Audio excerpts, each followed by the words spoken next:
How to use WhatsApp like a walkie-talkie. Firstly, make sure you are using the latest version of WhatsApp. To check that, launch your Play Store or App Store and search for the app WhatsApp. After app appears, if you find the option of update, just click on it and update the app to its latest version. Then you can launch it. Now open any of the group conversation. Once you are in the group chat, now what you have to do is swipe up in this way. Now release your finger and you'll be connected to this walkie-talkie feature. Now you can send the voice message or also you can wave. Other members from the group will also be notified that you have started this feature.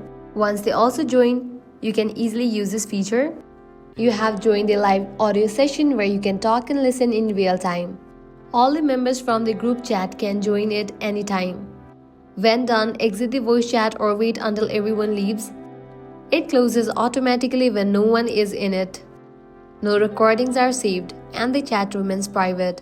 So that's a wrap for this video. This is how you can easily use walkie-talkie feature in WhatsApp. If this guide helped you out, don't forget to like, share and subscribe to our channel. Thanks for watching.